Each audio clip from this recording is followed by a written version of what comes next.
Welcome to the Center for Humanities Research, IATSIBA Lab, as we call this space. On behalf of the director, Heidi Grunebaum, who's just running around, I'd like to thank you for joining us for what we call the Humanities in Session series at the center. And it's part of our attempts to bring together conversations around key questions of where the humanities touches its publics. And so there have been several of these conversations over the past few years. Part of its ambition is to think together about how we take questions that we share, albeit not in common, towards ends that think with the possibilities of what post-apartheid freedom might look like. This session has been jointly organized with our colleagues at Art Africa, and we're very grateful to them for joining us in this endeavor. It's an attempt to have a conversation about public art museums, not only in terms of where we've come from and how difficult life has been, but to think together when times are really tough, to bring together our intellectual resources to plot a way forward. And that's the tone in which we want to proceed in this session today. So, Chepape, Makgato, wonderful opportunity we had when we visited you at WAG, blown away by the work you've done at that William Humphreys gallery in Kimberley. And we thought what an opportunity it would be to put you in conversation with our colleague Bongani Ndhlovu, acting CEO of Iziko Museums, who's also a former fellow of the Center for Humanities Research and has helped us to shape the inquiries and discussions of the center over many years, both in making sure that the question of public institutions is uppermost on our radar, if you like, as we think through the humanities and its futures. So I'm going to ask you to join Rory Tsapayi, who is also a fellow, now works at Zeits MOCCA, and I realize that we've misspelled MOCCA. Sometimes we get our coffee and our museums mixed up. And, you know, there's always a difficulty when it comes to MOCCA. But you will accept the apology, I hope. So, again, in that spirit of trying to figure out how we might think together about what the future of public institutions looks like and how we might build together a resource that is incredibly important, not only for the future of this country, but for a global conversation about what the catastrophes, how we exit the catastrophes of our times. So I'm going to invite you. Thank you for joining us. Kinna Chepape Makgato. Kinna miro wa matlhoma tala wa matlhoma shu a siena ki miro wa letsenela. Sulanka pila ma makhamata po ya khata itloga ikwela ibetula masogana. Kilinong la miloro mebe la lora nama lia ja. Mutabing wala tsushi wala tateleri wala mutabo kampela. Mutabing kiswara nakaya mafelelo nakaya morago ya go bitwa tsushi. Ka go rialo ke gopela o tshaba badite. In a simple term, and this is how my forebears used to introduce themselves. So it's a family tradition that they recite it as a way of greeting and chanting, and in events such as this back in the days, they would recite those, what I just did, in order that they know that they have introduced themselves. So thank you so much for allowing me to do that. It is a great honor to stand before you today at the University of Western Cape Center for Humanities Research. And I would like to extend my thanks to the Associate Professor Maurice van Beaver Donker and the team for extending this gracious invitation, and also as well as to the William Humphreys Art Gallery Director, Nelim Kize, for allowing me to accept it. So I'm here as a representative of WAG, and I stand before you to share with you some of the reflections on the future of public art museums and the vital role we play in shaping that. Public art museums are more than just repositories of art. They are cultural landmarks that foster community, creativity, and connection. They have the power to not only reflect but transform society. And in an ever-changing world where societal values and technologies are in constant flux, we must ask ourselves, what is the future of public art institutions, and how do we remain relevant and responsive to the communities we serve? WEG, as we affectionately call it, was officially opened in 1952 in Kimberley, Northern Cape, and it was named after its benefactor, William Bembo Humphreys, an art collector who donated a significant part of his personal collection to the gallery. And our mission has always been to promote arts and culture in the region, making it a leading cultural institution, or one of the leading cultural institutions in South Africa. And over the years, it has expanded its collection to include works by South African and international artists, with a particular emphasis on African contemporary art. WEG has also played a notable role in development of South African art through its involvement among other institutions such as Iziko National Museum in key exhibitions such as the BMW Tributaries in 1985 and the Cape Town Triennials in 1982, 85, and 88. The BMW Tributaries was a landmark exhibition that aimed to highlight the work of emerging Black South African artists, helping to elevate their profiles during a challenging political era. And the Cape Town Triennials were significant also as a national art competitions that showcase contemporary art from South Africa, providing platform for artists from different backgrounds and regions, including those from the Northern Cape. And WEG's involvement in hosting these exhibitions contributed to fostering diversity and providing providing opportunity to foster diversity and promoting both established and emerging voices in the South African art. And one of the challenges we face as museums is accessibility. We must ensure that our museums are open and inviting to all. And at WEG, we have worked tirelessly to broaden our audience by offering diverse programming that speaks to various interests and backgrounds. And we have made it a vision to break down barriers, whether physical or social or economic, so that every individual feels free and welcomed within our walls. And this is central to the idea of what we call the People's Museum. At WEG, we place a strong emphasis on ensuring that our exhibitions reach a broad audience, both locally and nationally. And to achieve that, or to achieve this, we actively involve local and national media by extending invitations to our exhibition openings and events.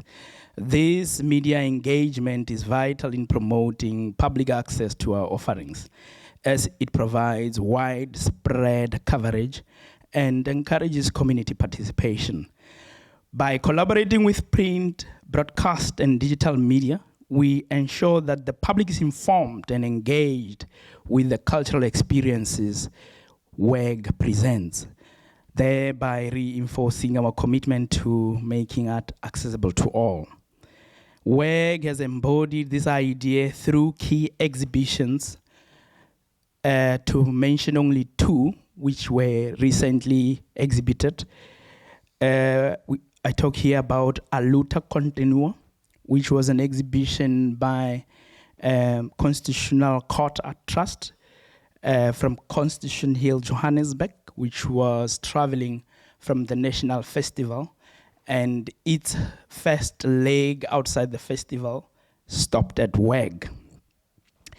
And also talking about 3 decades of democracy, artists across generations. These exhibitions have not only highlighted moments in South African history, but have transformed the demographics of our opening receptions, ensuring that they are representative of all South African citizens. Aluta Continua spoke to the social and political struggles that resonate deeply with the broader South African population, while 3 decades of democracy provided a platform for artists across generations to reflect on our national journey, or nation's journey. Together, these exhibitions fostered a space that attracted diverse audience reflective of our country's multifaceted identity. And additionally, we have witnessed a significant change in these demographics during our opening receptions post-COVID-19, with a growing number of attendees from Galeshewe Township, or Galeshewe communities, and students from Solpaki University, with whom, many of whom were visiting the museum for the first time. This shift is more than just symbolic, because it reflects our broader commitment to creating an inclusive cultural space where all voices, experiences, and stories are represented. WEG is no longer just a gallery for the select few. It is a gallery for all. And our recent exhibitions have been instrumental in welcoming communities who may have felt excluded from the art world in the past, fostering a sense of belonging and engagement within the local context. Just in August 2024, we recorded 1,156 visitors, with 337 people attending the opening reception of Aluta Continua. And of these attendees, 4.2% were Indian, 10% were colored, 22% were whites, and 63 were Black South Africans. These figures highlight how progressive, or how our progress in reaching wider and more diverse audience, demonstrating that WEG is increasingly becoming a space for everyone to engage and enjoy the arts. As we look further, we must also consider the role of technology. Digital age presents both opportunities and challenges.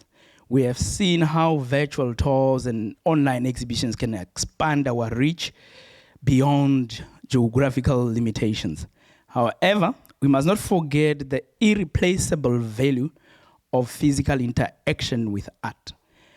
Our challenge lies in finding a harmonious balance between the digital and the physical realms, enhancing the visitor experience while maintaining the integrity of our collection. With conclusion of a long-term loan agreement, WEG has been relieved of the space challenges that previously restricted the display of our permanent collection in full. This has provided a valuable opportunity for our curatorial team to showcase more South African artists who, for a long time, were underrepresented in our gallery.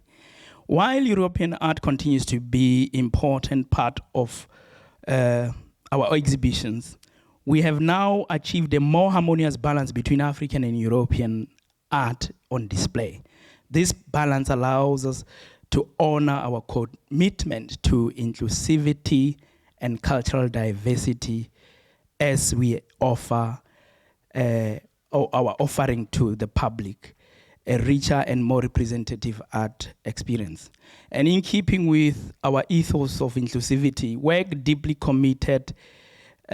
committed to community engagement. And we are celebrating an 8th year partnership with MTN Foundation, which came through to sponsor our outreach programs, which have been in place since 2004.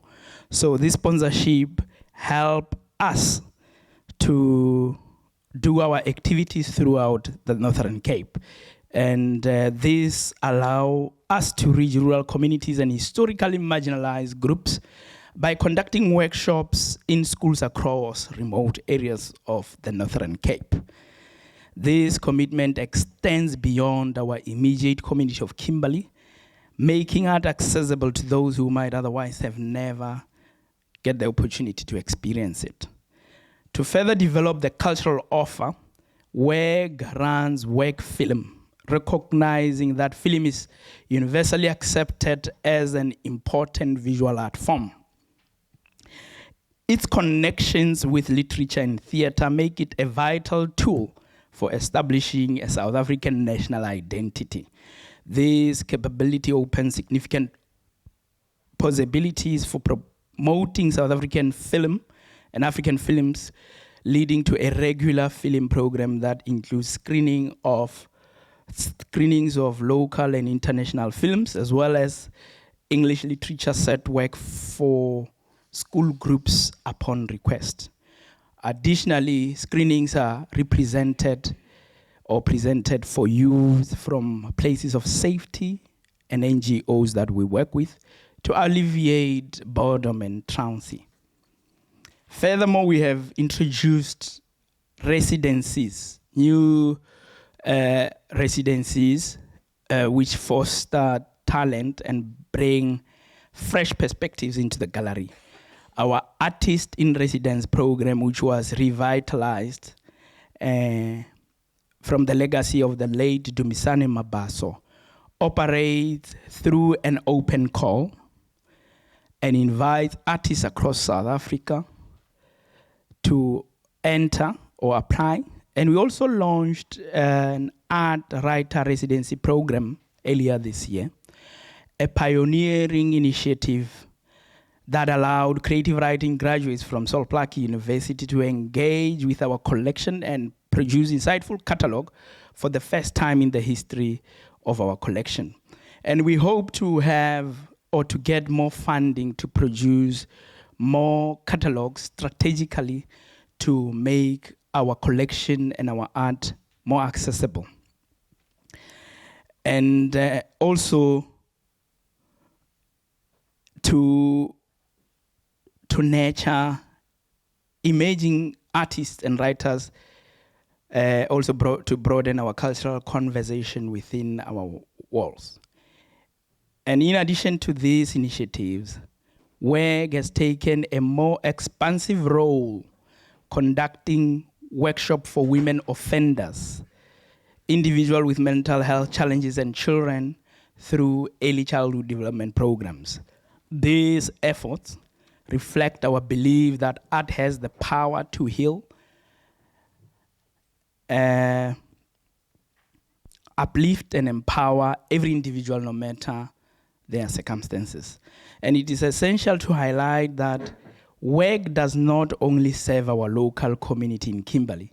We reach out to more communities across South Africa, providing artists with opportunities to be included in group exhibitions, solo presentations, and acquisition nominations. We are helping to build pathways for artists who may otherwise go unnoticed, amplifying their voices and giving them a platform on the national stage, as we are one of the 3 national museums in South Africa. And in celebration of both Heritage and Transport Month, we recently partnered with 3 prominent museum institutions around Kimberley: Transnet Station Museum, McGregor Museum, and the Big Hall, to launch the Museum Passport Initiative. This exciting program invites participants to visit all 4 museums, collecting a stamp at each location. Once they complete their visits, participants can drop their stamped passports into a designated box at the 4th and final museum for a chance to win the blue train ticket for 2, with choice of traveling from Pretoria to Cape Town or Cape Town to Pretoria. This initiative not only celebrates our rich history as the Solplaki or museums or cultural institutions within the Solplaki municipality. But it also celebrates our transport history and encourages local and national visitors to explore Kimberley and its historical landmarks. Some of the challenges that we face at WEG include unfulfilled vacancy posts, which place additional pressure on our already short-staffed team, making it difficult to fully achieve our vision and mission. Additionally, budget cuts have tightened our programming and limiting our ability to execute some of the initiatives that we have.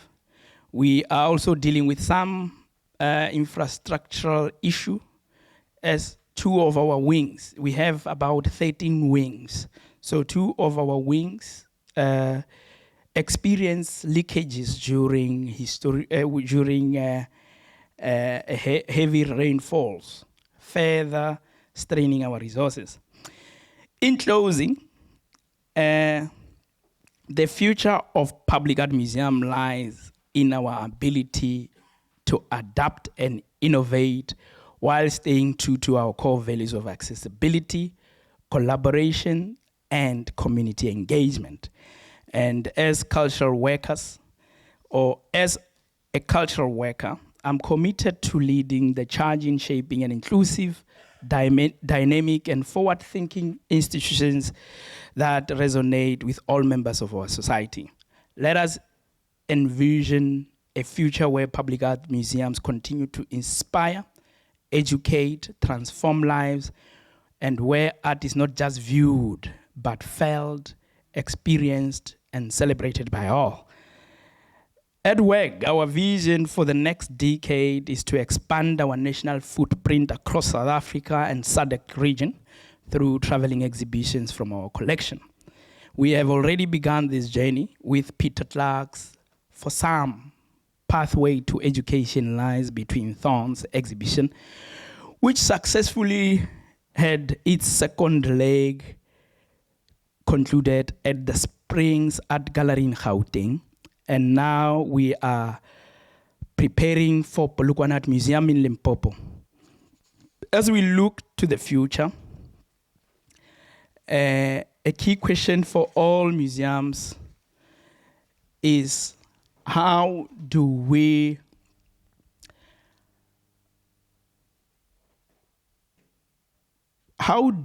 work with the current histories or the African art works that we must display along with the inherited collection from the European art?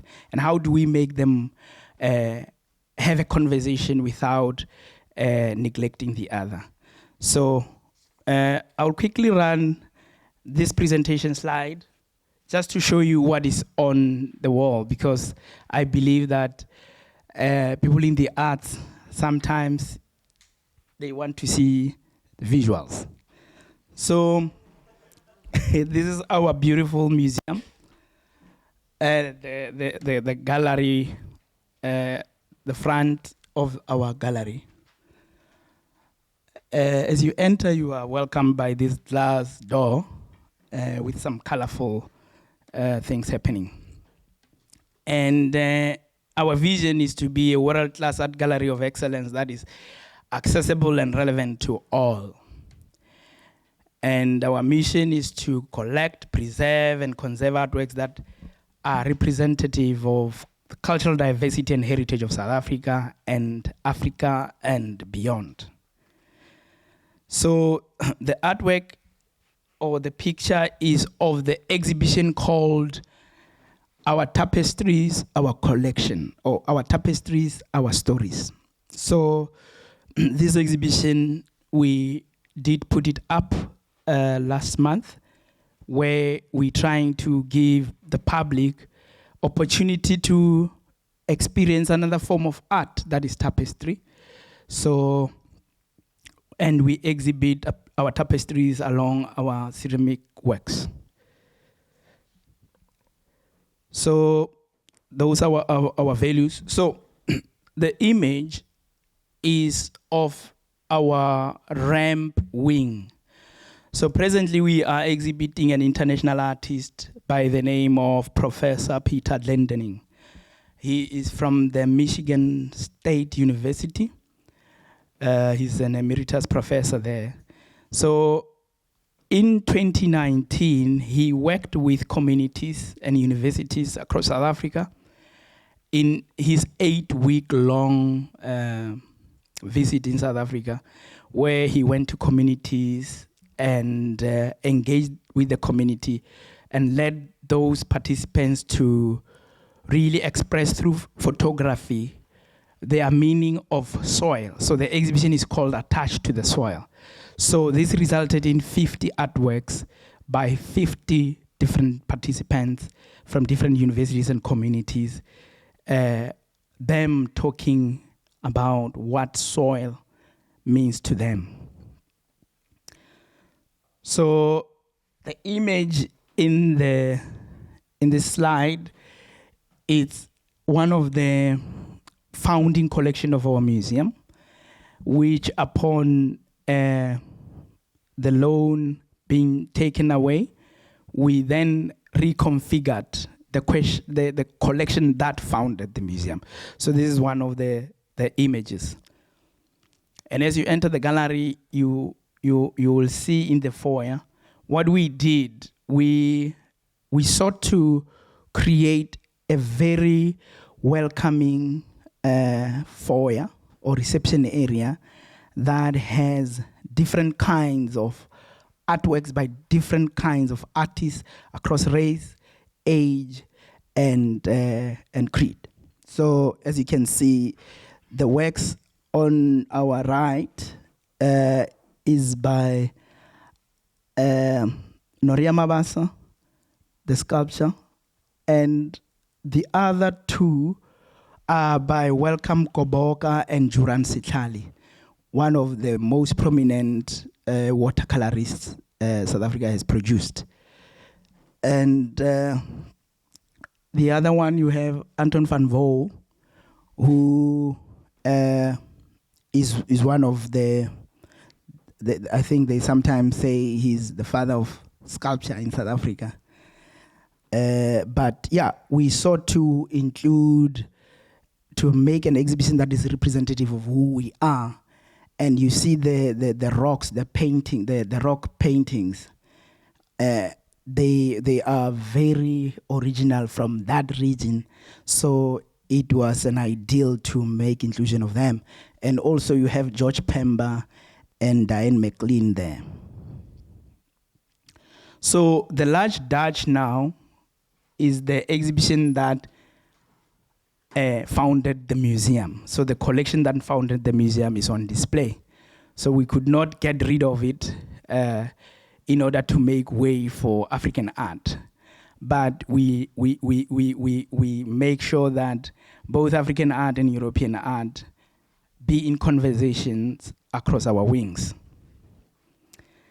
And we also have a wing named after Bonin Charlie, who was a remarkable ceramist artist, and also for the first time that she won at Standard Bank Standard Bank Young Artist Award prize was given to two people.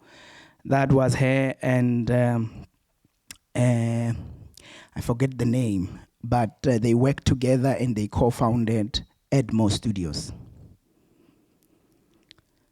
So when it comes to our public programs, we do have, on the right, you have audience coming to the opening exhibition of Aluta Continua. And on the left, you have our students. These schools come to the museum from across the province. And when they are there, we stop whatever that we are doing, and we give them stories about art. We teach them about art, realizing that the challenge in our public schools is that even if there is a creative writing subject, of creative art subject, it is taught by teachers who are not trained in the creative arts. So every opportunity that we can get, we grab it with much enthusiasm. And there we were I was taking them on a tour about our exhibitions, and later giving them a chance to ask me questions. So this is a work film auditorium that we also hire sometimes. And we do have public lectures here. What was interesting last year was that we had Zeits exhibition, whom many people know him as a writer, an academic, not as a painter. But the interesting thing is that he started as a painter before he became an artist.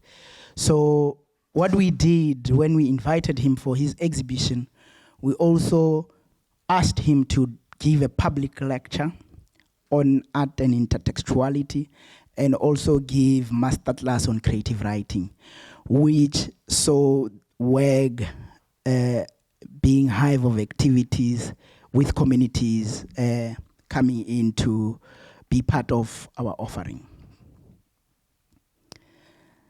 So the top left is a continuation. No, it's not. I thought it was a continuation of Peter Lendening. We also have schools that we do outreach. So we go to the schools in the province, 4 schools. And this year we made exception to bring 2 schools in the museum, where we do what we would normally do when we go to those schools, right inside the museum. So this school is from Warrenton, another township, I think an hour away from Kimberley. And this is some of the outreach when we visit the province, the communities in our district municipalities across Northern Cape. And this is our prison project for female offenders, where upon doing this work, including paintings, we sell their work in our gallery, and all the money goes to them. And we also have early childhood development program called Kia Dumela, which is I Believe. So this is open to kids from ages of 5 to 8. And for me, every time I see them walking into the museum, I feel so proud and happy for them, because I did not have that opportunity when I was their age. So I grew up in Makgato, a village outside Polokwane. So to go to Polokwane Art Museum, I didn't even know it existed when I was their age. So to see them coming in and bringing energy, this untainted energy into the museum, it's just a remarkable thing to see. So, and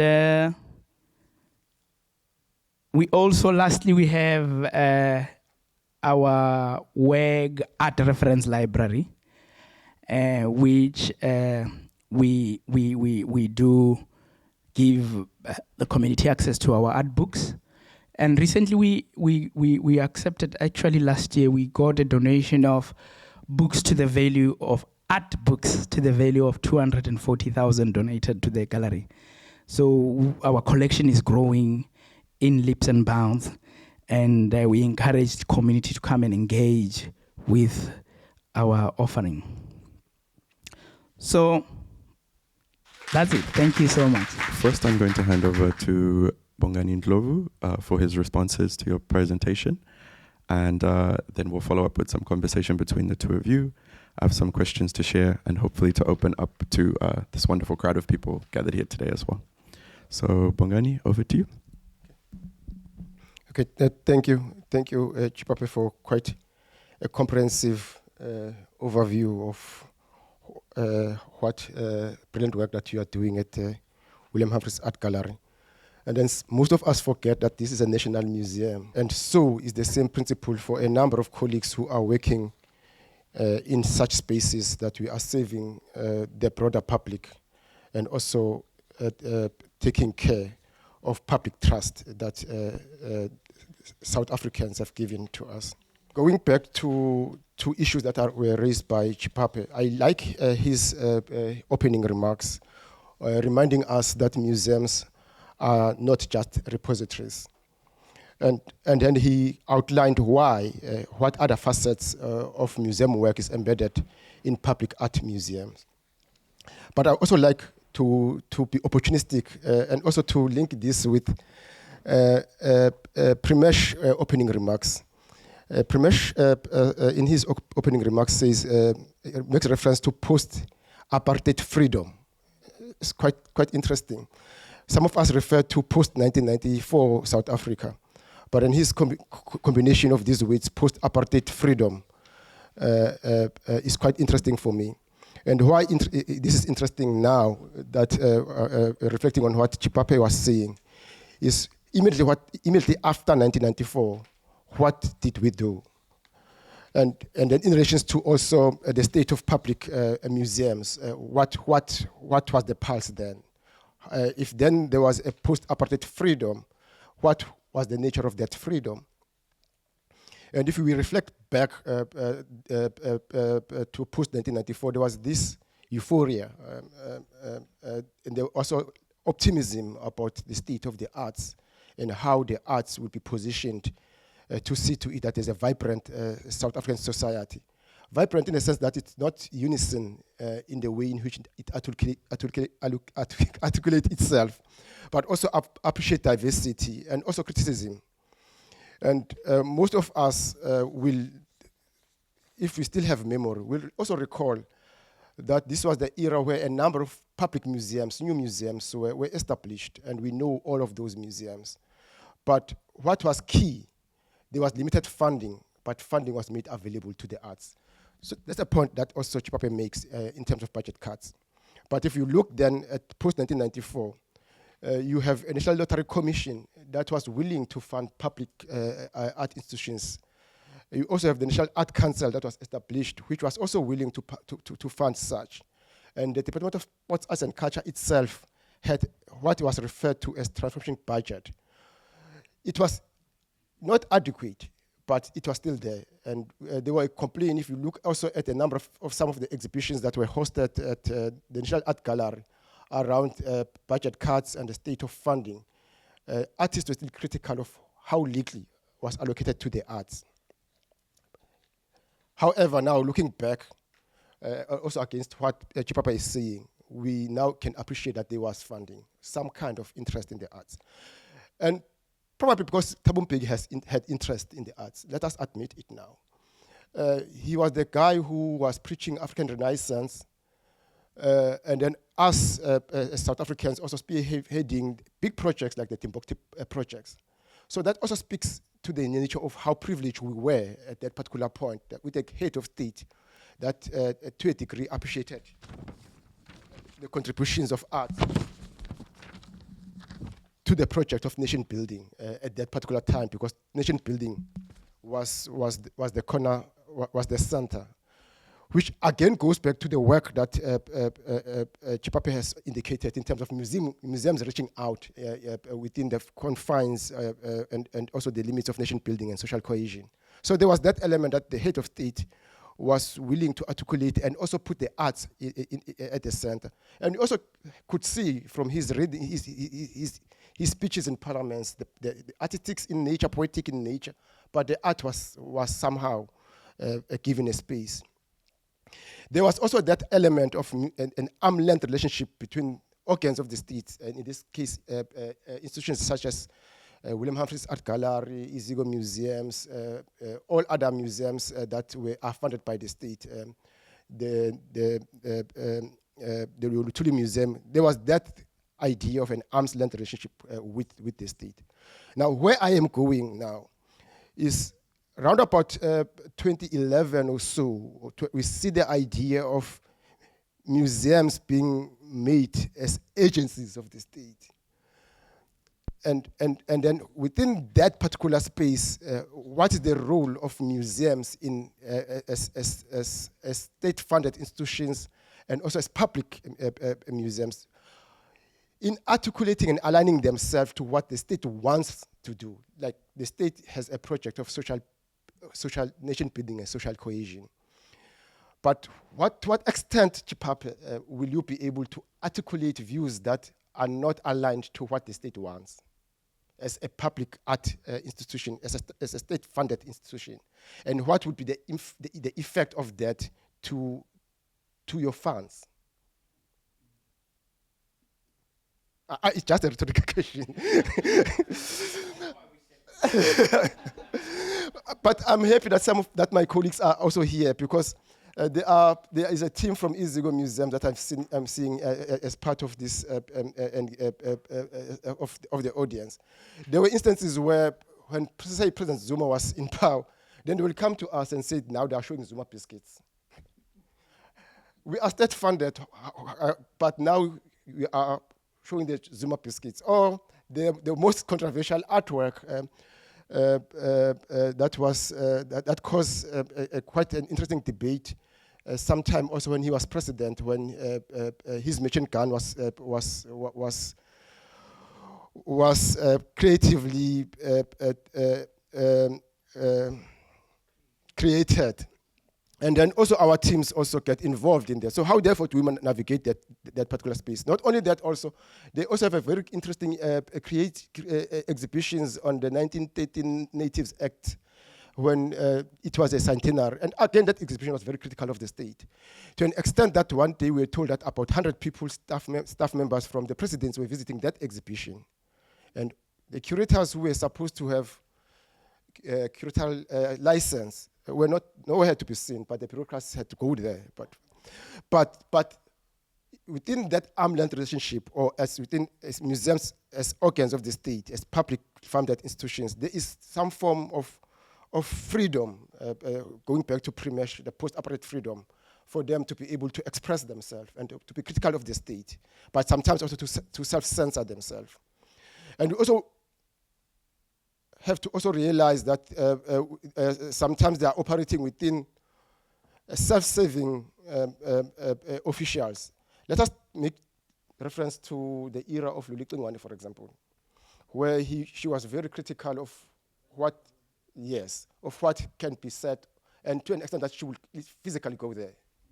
And then now, within these limitations, how do museums, public museums operate, and also how do they find articulations? All these wonderful projects that we are doing in terms of amplifying the role and the mandate of the state. But what is it that we can, what role can we do in order to allow those who are critical of the state and give them that space? That is as far as the first part of it. But going back also to the other project that you are doing, you've made reference to Aluta Continua. That also shows how colleagues in the space also are using the spaces that available to them, also to reflect on our achievements as the country. Using the same title, I know Lynn Abrahams has also used Aluta Continua to be critical of the state, and sometimes also to amplify the gains that we've received, that we got when we were fighting for freedom. And then also made reference also to the idea of showcasing South African artists. And that also reminds me of the work that the National Gallery does in terms of its special collections. Every now and then, every year, Andrea and her colleagues will go to our vaults and try to profile that, including the Dutch and Flemish art. But then last year, for example, Andrew Lampret did an exhibition on the 150 years of the South African National Gallery. Its existence, and again it drew heavily on that artwork. But then the challenge with museums that were formed during the colonial era, the National Museum, is how do you reinterpret that collection and how do you amplify it? The same thing applies to the William Fair collection, which Esther has worked on extensively. But what Andrew Lampret does is that he displays it differently and provocatively. And then that also has allowed him to be provocative in one way or another.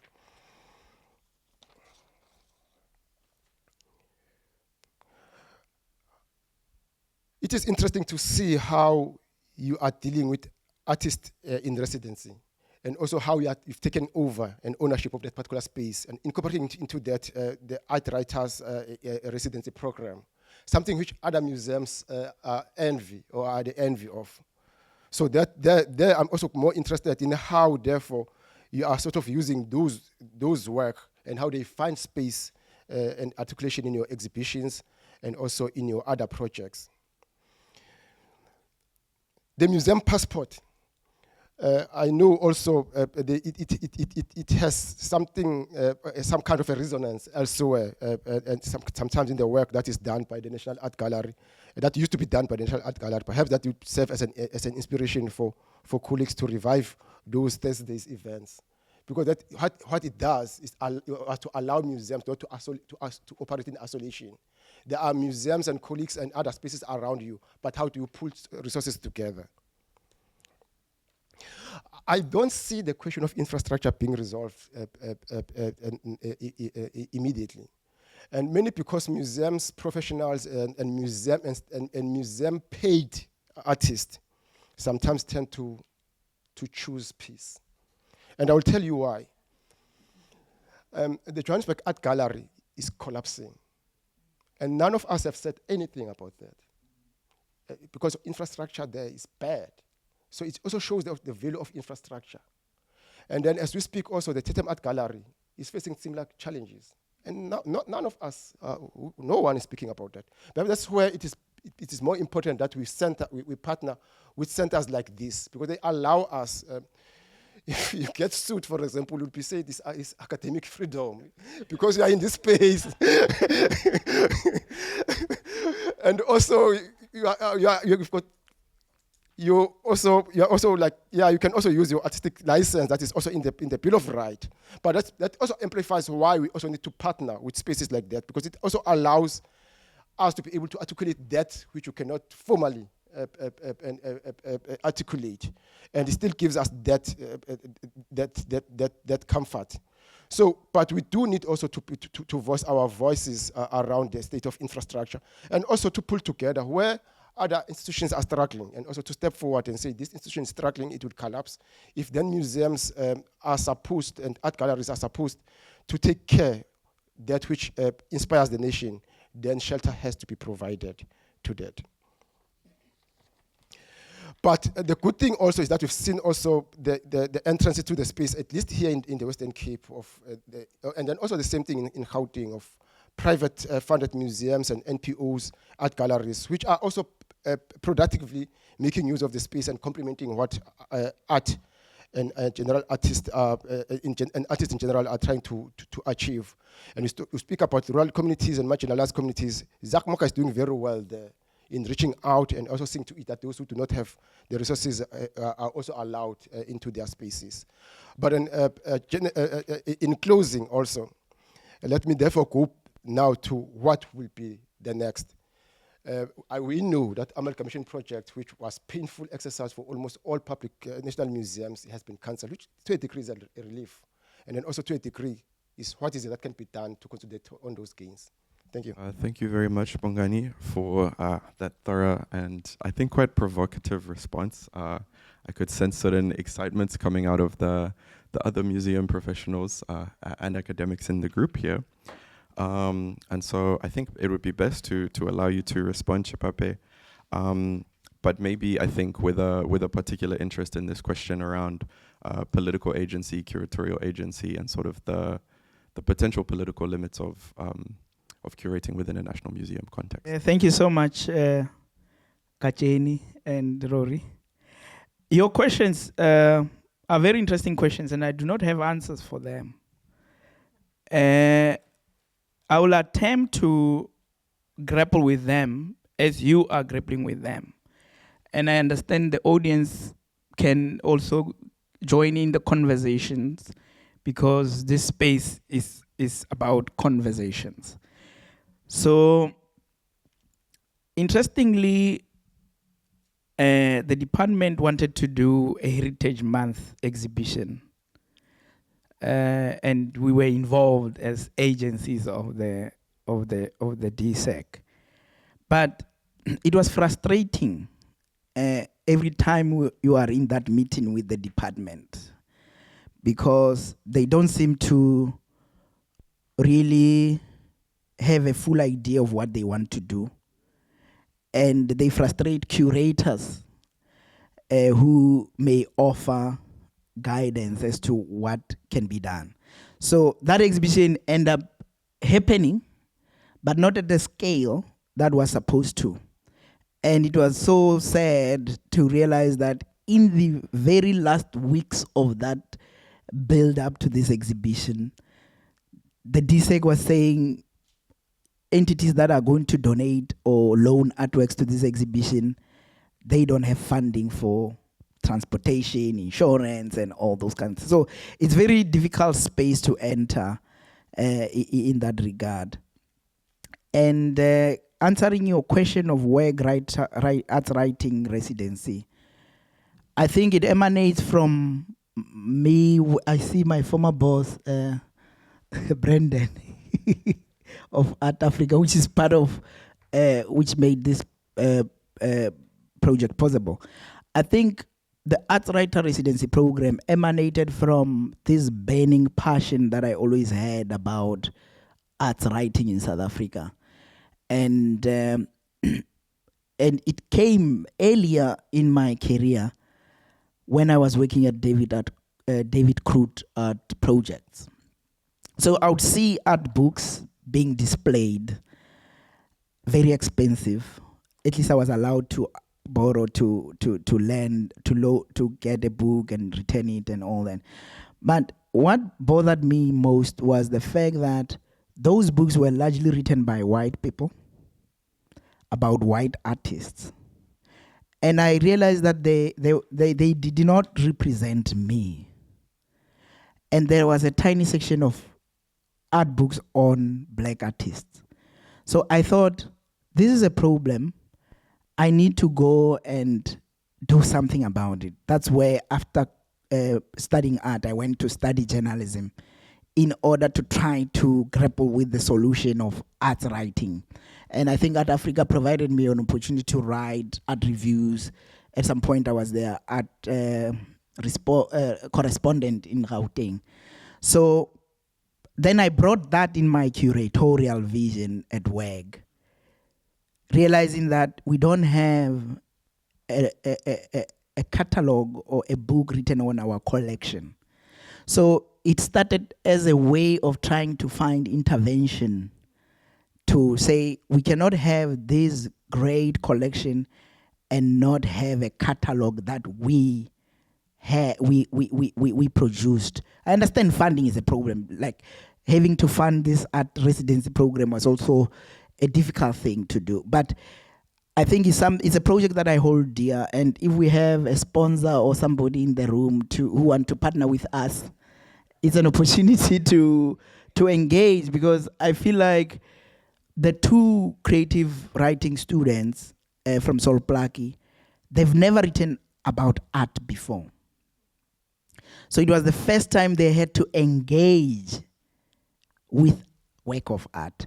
And I need to mention the generosity of art writers who volunteered their time to give online sessions on writing about art, research. That is Dr. Wayne, your colleague, Sean O'Toole, and Pesima Bandu. So they volunteered to have a session with these two graduates and help them, mentor them, and guide them. So, and this culminated into an exhibition of the works that they wrote about. So I worked with them to co-curate the exhibition with them, so that the writing of the work doesn't end only with them submitting the text, but it should also find another expression of the work being displayed. And with that came the brought family members, their family members, to come and see the work that they have done. And they were very excited. I was telling them that I was happy for them, because writing about art in South Africa is difficult. You don't get paid. There's no space. There's no money. So they were paid for that 1 month residency, and they really produced quality work, and I was very proud of them. So, yeah, last one is the Thabo Mbeki administration. I think it was very interesting administration for the arts as well, because I think it was at a time when Paulo Jordan was our minister. And most people talk about him and of him as somebody who attended art events, and other people have different views. I see Mario is like... So, but I mean, it's those are the conversations that we must have, to say, if we have a problem with administrations that don't support the arts as we would want them to, what are we doing about it? Thank you. I think I'd actually kind of like to linger on some of that, maybe that sort of the kind of loose 30-year history that you presented of sort of the state administrative relationships to arts and art funding and support. That euphoria that you described in the 90s, Mbeki support, all these sort of moments. I cannot in any way call myself an expert on any of this. I was not even alive when this nation entered democracy. I've only recently moved to South Africa, and of course I work in a private art museum, so I am somehow insulated from some of these concerns. But without putting too much pressure on those in the audience, I could definitely sense that there are experiences, questions much closer to connections to some of these issues and histories. So I'd like to open it up sort of around this particular issue first, of sort of a history of arts support and non-support from the state in South Africa. It's so easy to go after the state, and many of us, that's my reminder to leave. And we have to keep being critical. As it's absolutely crucial. We have to. It's what we do. It's what we are employed to do. But at the same time, we occupy a space, a kind of interstitial space for those of us who are committed to ensuring that public institutions and public arts institutions are able to stabilize, to thrive. I mean, WAG is remarkable, and I would love to have a conversation or be in a conversation with Chepape and colleagues around an aesthetic education, because I think what WAG is doing is a deeply, it's a rich, complex, layered, nuanced. It sees the human being as the whole human being in the way that we refer to W.E.B. Du Bois' commitments and commitment to the arts and intellectual work in undoing the pernicious and stubborn a life of the ridiculous idea of race, not racism. So, how to hold that space, which is fraught with tension, how to hold a space that is both seeks to preserve, and it has to, because I agree with you, Bongani, I mean, that no one, that no public institutions are rallying for or lobbying for JAG, that they, that Kwesi so alone, in a sense, isolated in a part, in a very difficult part of the city.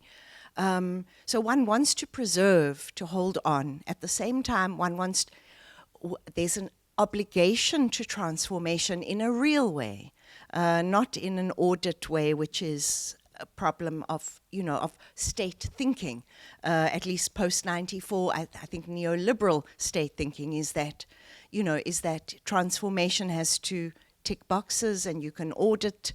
Somehow the audit is a magical kind of technique, and it is a technique for something that is masking other kinds of weaknesses.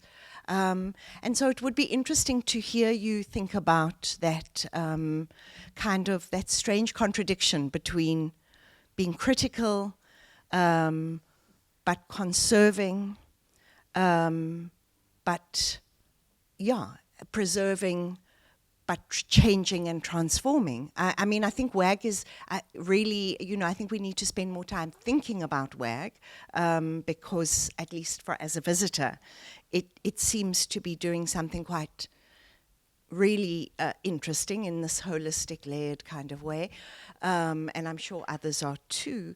But to hear a little more, so that rather than complaint, we could think together, how do we hold institutions, public institutions, what kind of protection does that offer us as intellectuals, as educators, as artists, and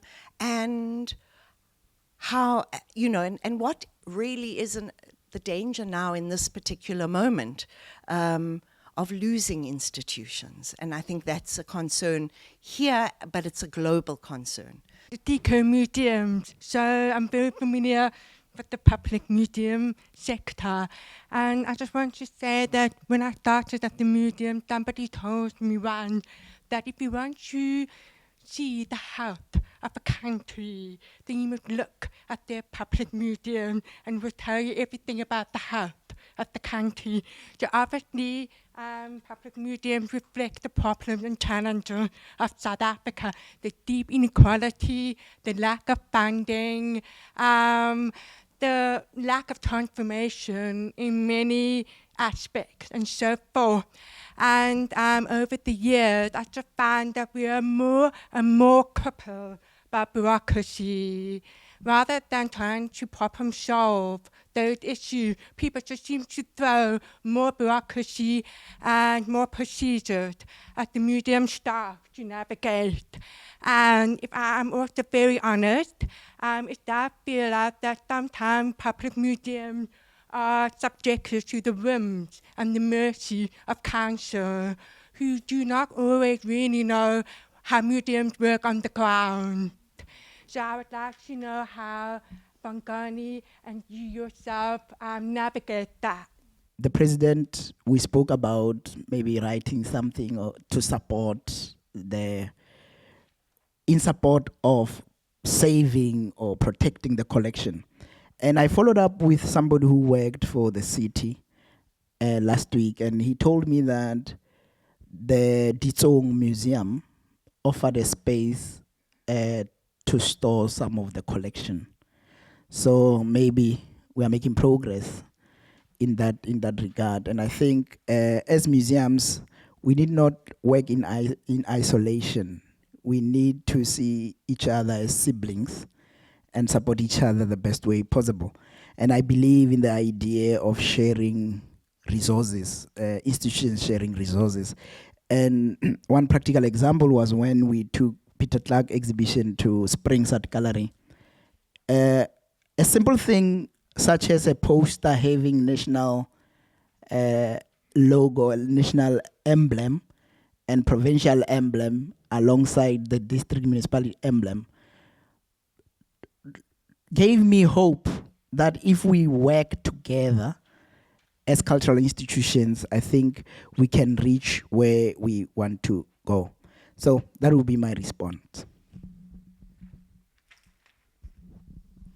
I'm going back to the question that Heidi asked. I think museums are, public art museums also, are dealing with difficult issues around race and the idea of racism, and also the construction of race. And you can sort of see from the slides that Chepape presented in how they are reaching out to remote communities, and also beyond the idea of focusing on race itself and racism itself, and also the legacy of racism in South African artscape. However, also you can also see the traces of racism in our collection. And the question is, how do you undo it, or how do you redo it? And there's something that museums that are a product of the colonial state are grappling with. He's made mention that they've returned to a mining company, a collection. And also, in the case of Iziko, also there are some other collections that had to be placed in storerooms and reinterpreted. But then how do we reinterpret it? Those that you've sort of engaged with the Dutch and Flemish art differently. And also we've also have, Carol is also here, so thank you. We've also engaged also with that idea, how do we reinterpret it? Quietly sitting there is Esther, who has also gone to the castle and tried to broadly look at the lenses at different and interpret through different lenses what the William Fair collection can tell us or cannot tell us. So I think that's also the question of, as we deal with these difficult questions within the project of nation building, then how also do we see to it that we don't also cause rift within the South African society, a racial rift in particular. So what would therefore be then the role of museums in seeing to it, and galleries in seeing to it that we broadly and also constructively engage with our collections. On the question of councils and their role, the Cultural Institutions Act is very clear on what the roles of councils are. And what we always caution councils, those of us who've had benefit of working with them, is for them not to become operational. And also, because that's an easier space that they can also decide to play within. But then their role is strategic, is supposed to be strategic, and also their role, they are also a buffer in the case of between museum staff and the ministry. So that's what they are supposed to cushion, to be a cushion and to be able to articulate and advise the ministry around what are the challenges facing museums and also what progress has been made. If you look at the past 30 years, there has been some gains in that particular space. But there are a number of other challenges that needs to be addressed, and that's their role. They are supposed to be, therefore, filling in that particular gap instead of allowing museum staff to step up into that. And then the head of museums, of state-funded museums, their engagement is with the department, not with the ministry. In this particular case, would be the DG and those staff members. That's where also decisions are made around funding and also around possible projects that museums may do. But I have to be very clear that those are not imposed. But then there is guidance. I like how the state thinks. Heidi's gone now. The state encouraged you to think outside of the box. That's the same thing, the South African state. And then it will give you a template. That's how the South African state think. And all of you must use that template to report outside the box. But also the state likes order, I think. And there was a time where, as one of its priorities, the state encouraged active citizenry, right? And then the citizens became critical of the state. And the state was saying somebody, similar to what the apartheid state was doing, somebody was encouraging citizens to rebel against the state. But that was an objective of the state, that you need to have an active citizenry. And the citizens embraced that. And then the state was critical of the active citizenry.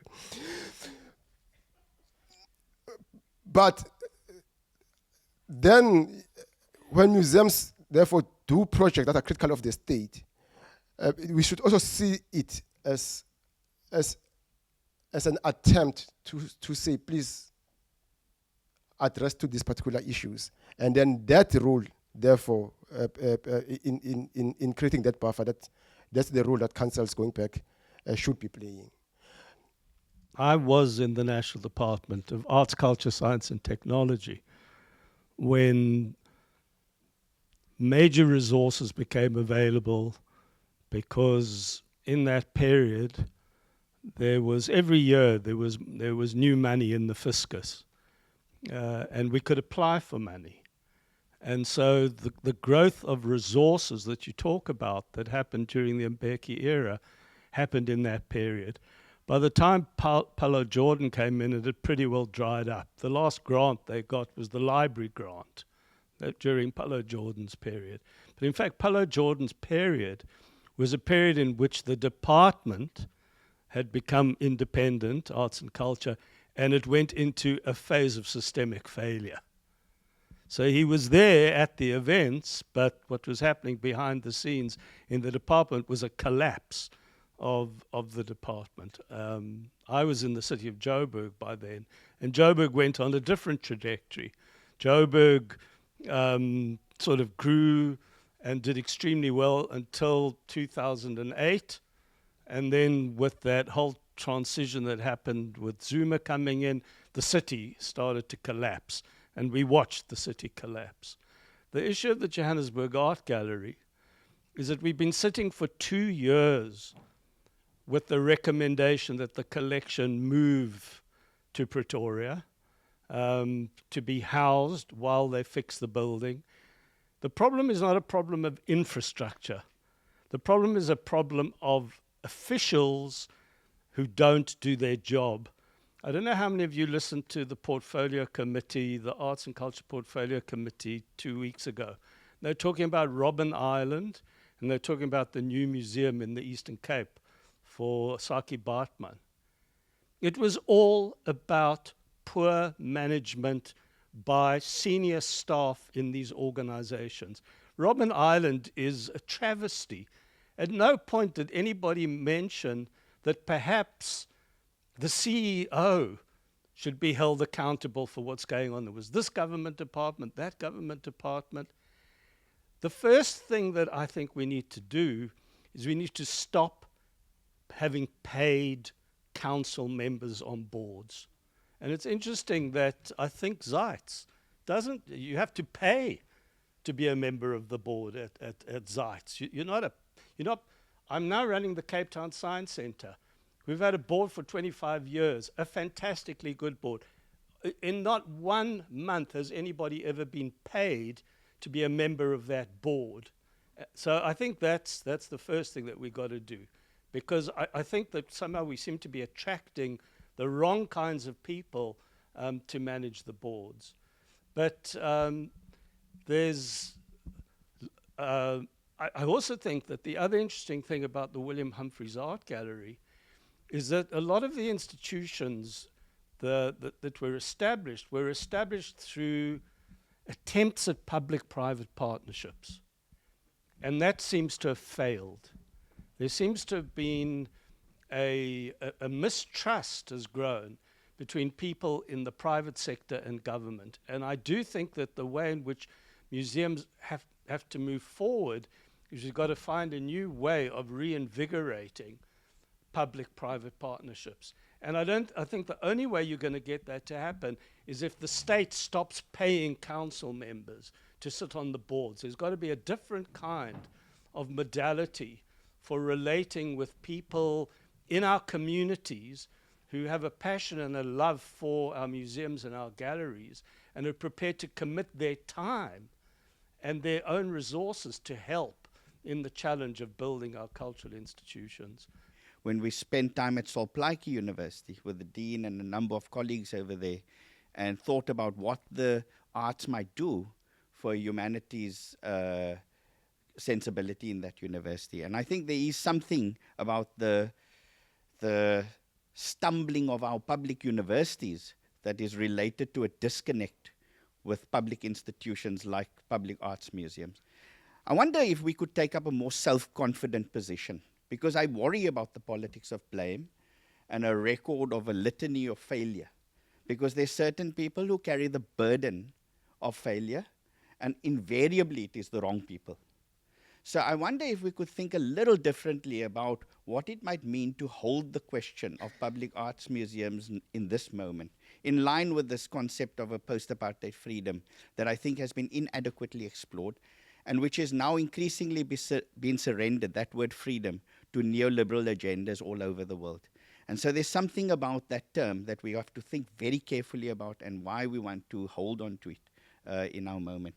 And I was thinking about, just off the cuff, about whether it might be possible to think about the arts in terms of what was found wanting in the critique of apartheid. That the arts give us a perspective on what we have not thought about in relation to the emergence of this formation called apartheid. And I've been making this argument in various fora, including this book that I've worked on, that in fact Verwoerd's training in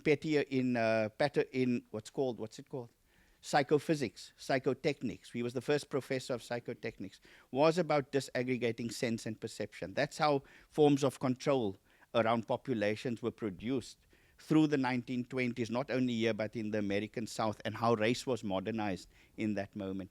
Whether we might think about art and its interventions in that frame as something that addresses what is unforeseen, that continues to haunt this post-apartheid present, that the work of art is actually beginning to open up another way to think about questions of technology that you mentioned, Chepape. So I'm just wondering, is there a way for us to think more self-confidently about what we're doing in the realms of cultural production and cultural work? Because I think there's a way in which we surrender ourselves to a statist discourse, even as we're critiquing the state for the way in which it views art institutions and so on. And so I'm just curious to see whether there's something that we could think together about in producing that kind of self-confident sense of what the work of art might do for us today. Of course, you had said that the museum is so much more than a repository. It is a social center, a cultural center. It's a refuge. It's a place for life. Like, it does so much more than store and display, which I think we're all very clear on.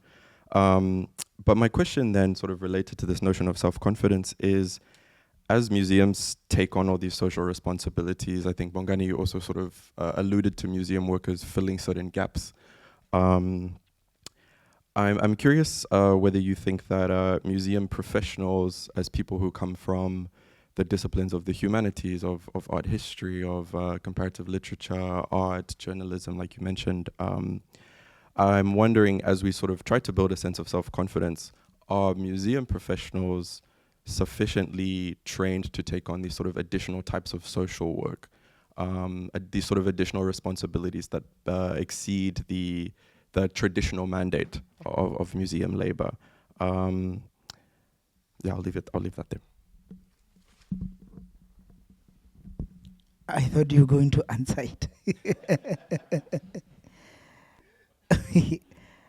I don't think they are sufficiently trained. There's still some more work to be done, because when the museum practitioners deal with the society, it seems like we are leaning on the job. So I think the bosses like Bongani, they could really sort of contribute to making those kind of interventions in terms of training how museum professionals can work efficiently with those communities from that realm that you are pointing out. So yeah, that would be my short and long answer to your question, but it's a very interesting question. That's why you find that museum practitioners end up being overloaded with works that are not on their job descriptions. So it's a difficult one, and I think as we think about the future of museums today, we need to think about those kind of interventions that will help the practitioners to function efficiently. Thank you. Thank you. And in connection with paid council members, I think perhaps then also this also gives us an opportunity to reflect. Perhaps then 30 years ago we were a little bit ambitious in terms of giving them stipends. That's what was referred to way back, not honorary. And that model over years it evolved. For my sins, around about 2001, 2, they were paid around about 100 rand per meeting as a stipend to cover basic costs. Remember, also the idea, you were also there. The idea was then to allow those who came from difficult backgrounds to be able to pay to cover their costs attending those meetings within the context of bringing in diversity and those experiences that were needed then. And then that's amongst others, the framing of those stipends. I was one of the persons who was very critical of the 100 rands and the 50 rands that they were getting because of the quality way back then. The argument that I used in one meeting, which I was made to withdraw, was that when you pay peanuts, you get monkeys. And because it was a call to reconsider the honoraria that they were getting. But later on, there were members of council who added significantly very high value, and we've lost that over years. We've also beginning to see a mercenary approach to serving in boards. A number of them are serving in 20 boards because they are catching up targets. And then they're seeing that as a full-time profession, which does not benefit the arts in general. And a number of them are doing exceptional good work. That has to be said. But perhaps then we need to review, that model needs to be reviewed. In other countries, as Yusuf said, and also within South Africa, there are examples of where people serve on boards for free. And then they also contribute to the advancement of museums and art galleries. Perhaps that also needs to be taken into account as we do this review. In terms of public-private partnership, there's an act that governs it. We've tried it at Iziko. It's difficult to do that thing. It's better that you focus on your day job and forget about that act. Again, it speaks also to the bureaucracy that is embedded in doing work that is funded and managed by the state. And also that is also administered, rightfully so, by PFMA. But what we've seen, small entities like museums that adhere to PFMA becomes the victims. And you can name them. The South African Post Office has collapsed, the PFMA is there. The South African AUA has collapsed, PFMA is there. So the entities that were targeted to be served by PFMA is not working very well for those. And for small entities like WORK, which has serious budget cuts, they are doing exceptional good work, but PFMA is not serving them very well. It's part of the fact that if you look at them, they've achieved in the past 4 years clean audit reports. What's the value of that to the work that they are doing? How do we therefore compensate for that? And then, that's also, how do we therefore use that compliance for the benefit of work? Yes, Primesh, I think going back to your question, perhaps then the work that this place does, how do we see to it that it also finds articulation and expressions in the spaces that we work in? And the same can be said, I'm making reference to the spaces being work and Iziko museums in this particular instance. You are doing very good work around art making and critiquing art, and also challenging the colonial order of ordering disciplines. How therefore can we use our spaces to advance, to complement, and to allow for that expression? I'll make a practical example. For example, the art gallery, the National Art Gallery, first exhibited at the South African Museum in the 1870s, right? And that space is still there even to this day. Next year, the South African Museum is having a bicentenary, 200 years. What role will this center can play in critiquing, in complementing, in advancing, and in reflecting in that 200 years of the colony, of apartheid, and of the post-apartheid freedom? How can we therefore use that as an opportunity to work together? Is it possible that the work that we can do can also be traveled to Northern Cape and to other spaces? That is created here. Thank you.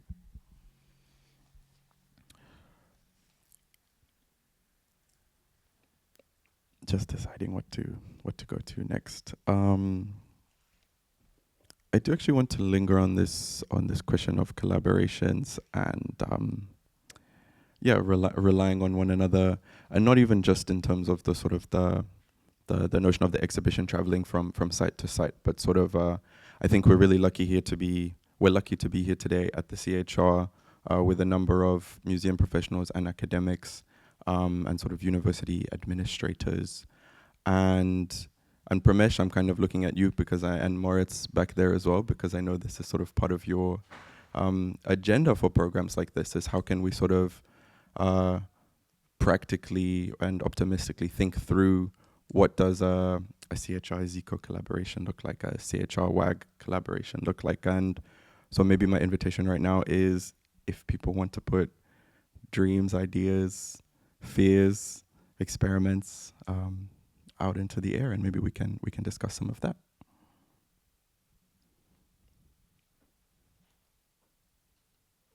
I would love, for example, for CHR, or for the CHR for UWC history students like myself who focus on visual history, I think collections access is one thing that feels very important for a student, right? Sort of to be able to, and like you said yourself, this kind of trying to balance this digital and the physical, but the knowledge that I think we all share, that to be around objects physically as close as possible. Of course, we cannot always touch these things, but that would be my first dream idea that I throw out onto the table, is easy, safe, fair access to Iziko collections for UWC scholars. I was busy working at the National Gallery. We always understood that free and accessible access to the collections was actually, it was part of our mandate, and it was inscribed in all the policies of Iziko. But having said that, many people suffered and struggled to get access to the collections.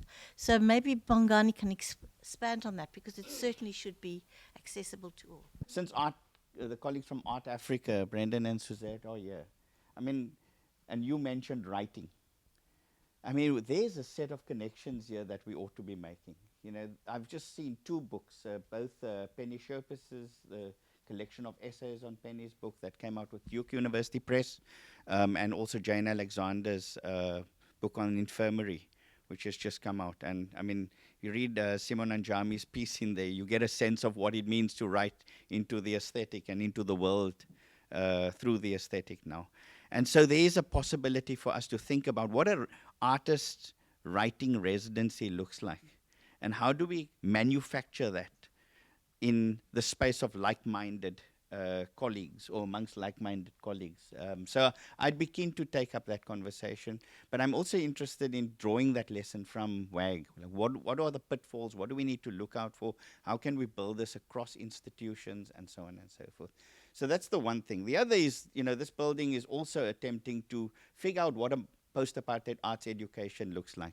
Because UWC, like many historically black universities, under the Extension of Apartheid Universities Act, was not allowed an arts education. So we have convened art objects that move as the basis for thinking through the humanities and through the arts. And downstairs, when you entered the building, you would have seen the wonderful work by Ukwanda Puppetry and Design Collective. I mean, they were apprenticed to Handspring Puppet Company. The work they're doing now is they're building a herd, the prototypes for a herd of puppets that are going to march, 1,000 of them from Kinshasa to the Arctic Circle. And there were 140 people in a town hall meeting last week, including, I want to say, Brian Eno. For those of you who are too young to know Brian Eno, you can see me after the session. But you know, the way in which Ukwanda has come into its own, those elephants have been to Zambia, Adelaide, they've traveled to Germany. And, you know, I would like to see what it would mean to bring Ukwanda into a conversation about youth mobilities and moving objects.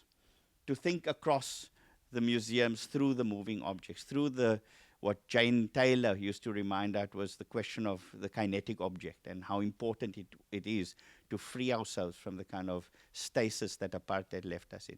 So I'm just saying there's so much materialities that we can mobilize here. And I think we would lose sight of the institutions if we were to just wallow in the kind of despair that we find ourselves in when we're looking for tea money to run projects and so on and so forth. To everyone who's joined us today, and especially all of you who made those great contributions. I wasn't quite sure what I was doing when I was opening up to dreaming like that, but I feel like the pool of ideas is really, really rich, and I hope that these conversations continue after our session, which we just have a few minutes left of.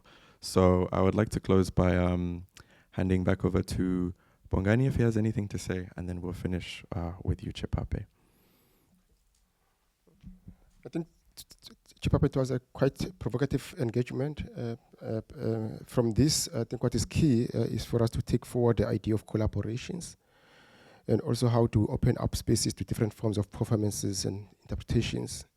And through collaborations that we may have with centers like this, and also with private galleries and communities, how therefore to open up our spaces to various interpretations, embracing the kinetic and the sonic in the process.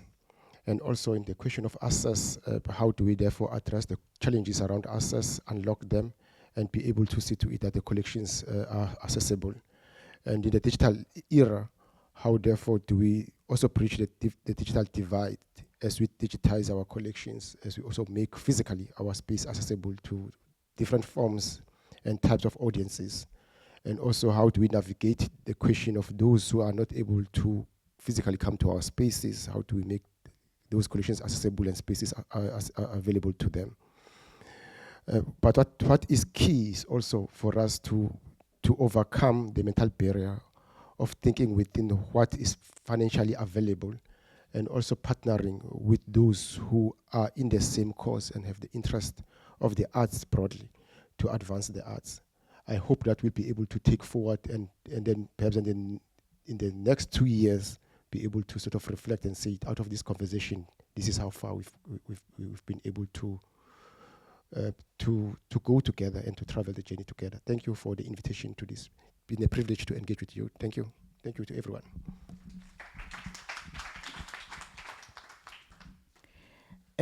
Thank you so much, everyone here. Your contributions, your questions, your engagements have been very, very insightful and incredible. So, and my parting shots would be that I appreciate the work that Art Africa continues to do. And I'm not saying this because Brendan said nice things about me, but I'm saying this because their work is very important. It gave me confidence that I can write about the arts.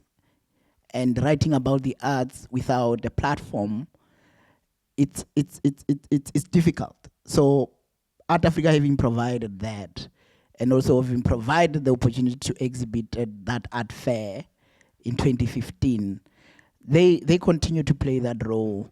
And I think we give them less credit for the role that they are playing in creating access to the visual arts, to people who cannot make it to the art museums, at fairs. They bring that in a form of text and images. So thank you for that. And thank you so much, the owner of Etlajeni Gallery, for coming through. And we look forward to seeing how we can work together and collaborate together to enrich each other. And sonic objects. What you've raised is a very interesting thing, because Justice Albi, when he came to open Aluta Continua, he said to me, Chepape, next time I come here, I would like to hear the sounds, the music in this gallery. It must not be this static gallery with images on the wall only. You need to bring in those kind of sonic and as a preset in theater, they call it preset music, where before the play is being staged, there's a music that they play in the background. So we did a preset of music from Africa before the opening of that, and I start to appreciate the thought, the sonic. Of course, we do that often, but that time after talking to Justice, I then had to look at it in another dimension. And now that is coming back again, the sonic, I think we need to find a way of how do we work together, how do we bring that sonic into the museum, find a way of sharing that work that you do with our community in Kimberley. And the last one, the common ground. I think if I understood you well, my brother, we recently had an exhibition of matriculants from Kimberley Art Center. And to see their work being exhibited in the National Museum, it's a great thing to see, because we are affirming them that we believe in their talent and they have their future in the arts. So the common ground, as I understand it, is more about having more and more community engaged and involved in our programmings, if I understand you correctly.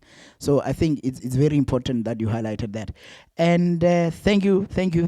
I am greatly honored to have been invited here, and I've learned as much as I've shared.